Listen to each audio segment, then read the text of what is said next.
Okay, folks, doing a quick follow-up video to my Bobcat, to my 2400 series wheel loader, and the pickup tube failed in the fuel tank. So I don't have the fitting here. It's down in my shop.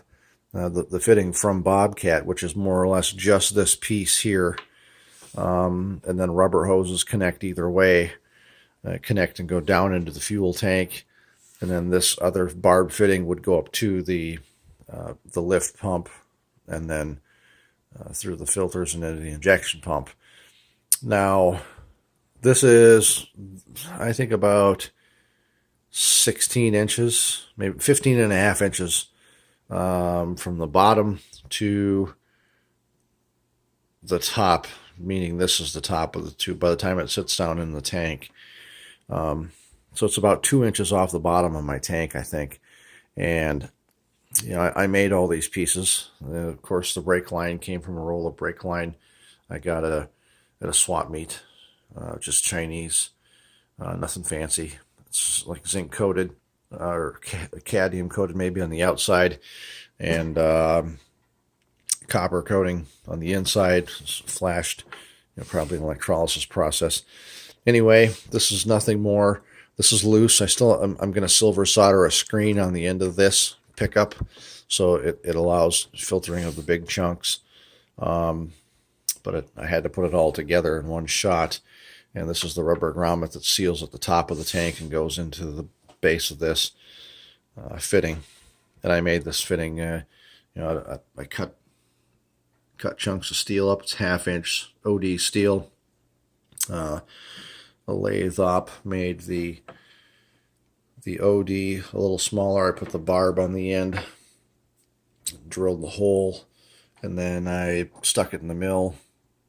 I made several of these fittings, so I'll probably make some more of these pickup tubes, but I stuck it in the mill, and I had one set up that I could just bore the 1/4 inch holes, and they're just cross drilled because the backside, doesn't have anything in it, which is, you wouldn't want anything there because fuel would come out of it. It'd be an air leak or whatever. It's meant to be a 90-degree internal fitting.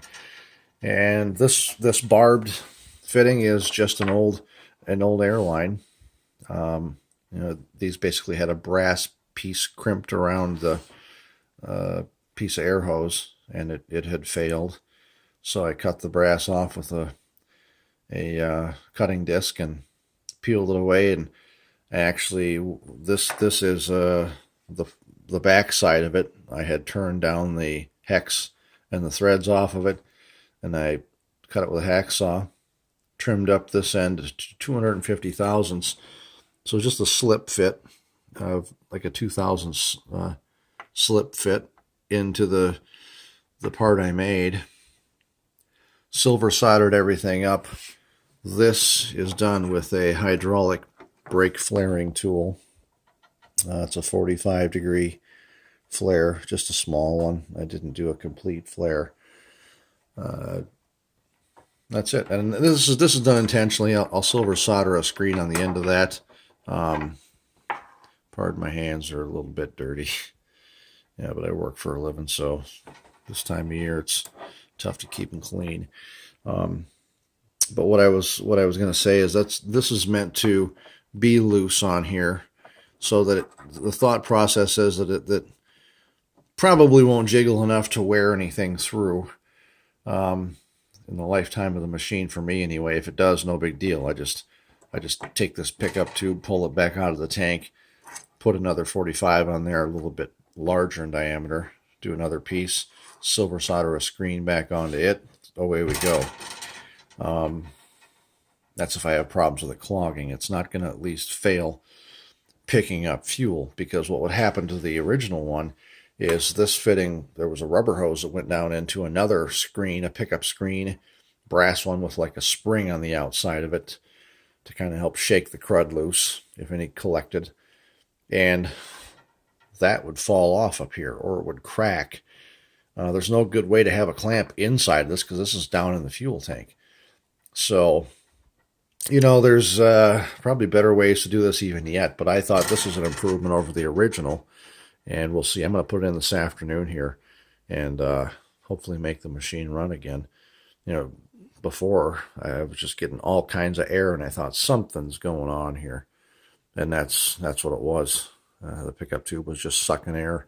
You know, it could have fuel all the way up to here, and it wouldn't matter because this is going to the injection pump and to the lift pump. You're pulling air out right here. If it had a crack in it or it had basically fallen off altogether, you wouldn't get any fuel. I've hopefully remedied this issue. I'll put it in and try it today, and yeah, there's basically not a lot to it. If anybody's having the same problem with pickup tubes in these Bobcats, I think the earlier models, I don't know about today's version because it's set up a little different. It's got a high pressure fuel pump, but you know, the older stuff, I think they used the same thing, only it was just a little bit shorter pickup tube. This one's long. This one's like 15.5 inches. I have a deep tank in this compared to, I guess, the other models. I was talking to a friend who works on a lot of these, and he said, no, normally they're only like 8 inches, 7, 8 inches. So regardless, this is going to work for mine. I'm going to put it in and try it this afternoon, and you know, hopefully it solves all my issues. And if it does, I'll do another quick video of it running and show you where it goes. Stay tuned.